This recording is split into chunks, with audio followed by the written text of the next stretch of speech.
जब मैं छोटा सा था 1980 में प्रियंका और मैं घर में लेई बनाते थे, रात को निकलकर पोस्टर चिपकाते थे। चुनाव समझता हूं, 20 साल से मैं स्वयं चुनाव लड़ रहा हूं। पोलिंग कैसे होती है, पोलिंग बूथ कैसे मैनेज किया जाता है, वोटर लिस्ट, फॉर्म 17, ये सब मैं गहराई से समझता हूं। कुछ समय पहले हमें दाल में काला लगा। चुनाव के नतीजे आते थे, मूड एक तरीके का होता था, रिजल्ट दूसरे तरीके का। मुझे याद है उत्तराखंड में हम चुनाव हारे।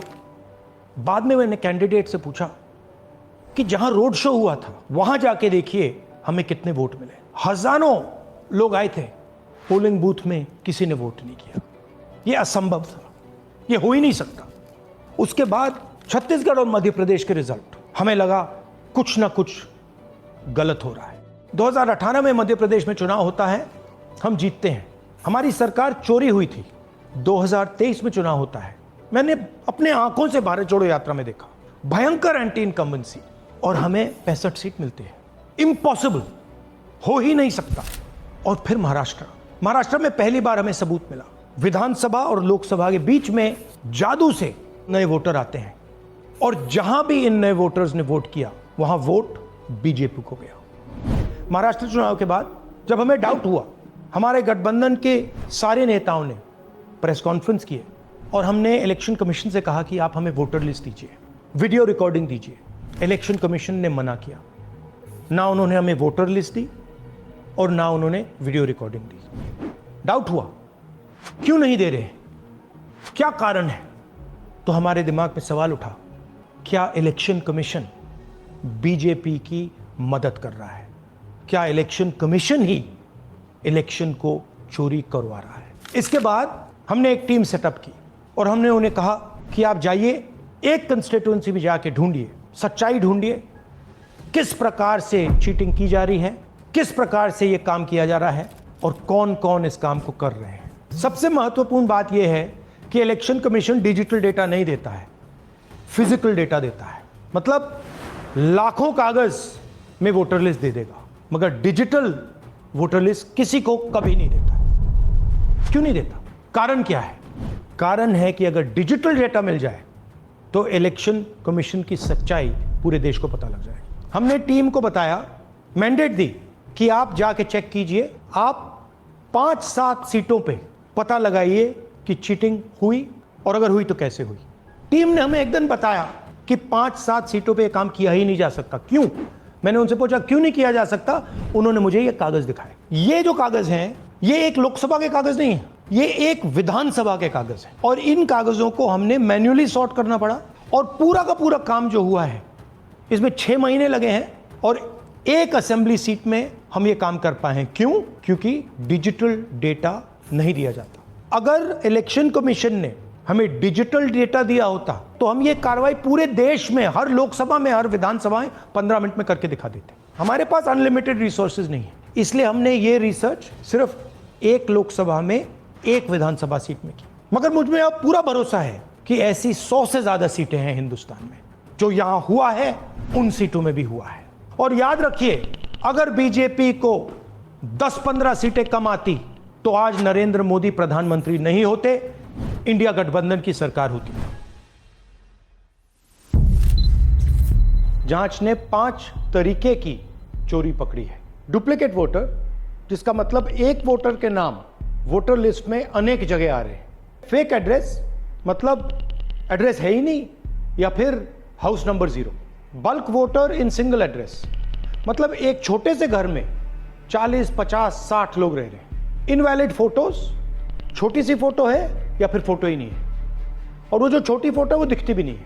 कौन है, किसका चेहरा है, नहीं पता लग सकता।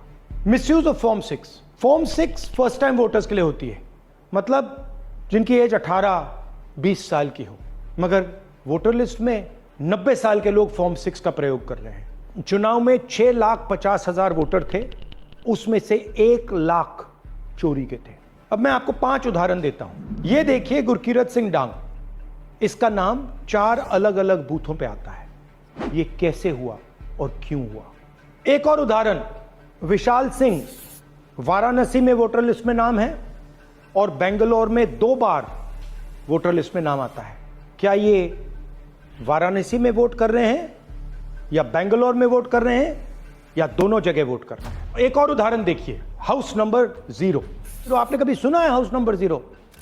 हमने तो नहीं सुना था, मगर बेंगलोर में हजारों हाउस नंबर 0 हैं वोटर लिस्ट पे। हाउस नंबर 35 की कहानी सुनिए। छोटा सा घर है, ज्यादा से ज्यादा 4 लोग रह सकते हैं, मगर इस 35 में 80 लोग वोटर लिस्ट में रजिस्टर्ड है। ये ईआरओ ने कैसे अप्रूव किया, क्यों अप्रूव किया, पता लगाना है। अच्छा, अब ये देखिए वोटर लिस्ट, इनकी फोटो देखिए, या फोटो है ही नहीं या फिर छोटी छोटी फोटो है तो दिख नहीं सकती। इन वोटर आईडीज पे वोट दिया गया है। अब मैं आपको बताता हूं शकुन रानी की कहानी। फर्स्ट टाइम वोटर बनी है, 70 साल की आयु है। एक बार फॉर्म 6 का प्रयोग किया और उसके कुछ ही महीने बाद दूसरी बार फॉर्म 6 का प्रयोग होता है। 2 बार इनका नाम वोटर लिस्ट में आता है और फर्स्ट टाइम वोटर की लिस्ट में आता है। ये फर्स्ट टाइम वोटर हो ही नहीं सकती। तो क्या शकुन रानी जी ने वोट किया या किसी और ने शकुन रानी जी के लिए वोट किया? ये ही छुपाने के लिए सीसीटीवी का डेटा हमें नहीं दिया जा रहा है। और ये शकुन रानी जी अकेली नहीं है, ऐसे हजारों लोग हैं जिन्होंने फॉर्म 6 का प्रयोग करके 2-3 बार वोटर लिस्ट में नाम डाला है। हमने पहले इलेक्शन कमीशन से इलेक्ट्रॉनिक वोटर लिस्ट मांगी थी, सीसीटीवी फुटेज मांगी थी। उन्होंने अपना काम नहीं किया, हमें नहीं दिया। फिर हमने अपना इन्वेस्टिगेशन कराया, आरटीआई भरे और हमारे पास डेटा आया। भाइयों और बहनों, सच्चाई यह है कि हिंदुस्तान में इलेक्शन कमीशन और बीजेपी मिलकर इलेक्शन चोरी कर रहे हैं। यह पूरा का पूरा सबूत ब्लैक एंड व्हाइट में आज हमने आपको दिया है। इलेक्शन कमीशन जानता है कि हमने उनकी चोरी पकड़ ली है, इसीलिए एसआईआर आया है। यह एसआईआर जो है इंस्टीट्यूशनलाइज चोरी है। इलेक्शन कमीशन खुलकर बिना डरे बीजेपी के साथ मिलकर चोरी कर रहा है। और ये जो एसआईआर है, इसका लक्ष्य गरीबों का जो हक है, उनका वोट जो है, उनसे चोरी करने का है। मैं आपको एक और बात बताना चाहता हूं। इस पूरी इन्वेस्टिगेशन में हमने वोटर एडिशन को देखा है, मगर जितना एडिशन होता है शायद उससे ज्यादा डिलीशन होता है, सबट्रैक्शन होता है। तो ये सिर्फ एक मेन तरीका हमने पकड़ा है, दूसरे तरीके पे हमने इन्वेस्टिगेशन की ही नहीं है। मैं इलेक्शन कमीशन और इलेक्शन के ऑफिसर्स को साफ कह रहा हूं, आप जो कर रहे हो गलत कर रहे हो। ये ट्रीजन है, देश के खिलाफ है। ये मत भूलिए, टाइम आएगा हम आपको पकड़ेंगे, बचने वाले नहीं हो। It is critical that we expose voter चोरी।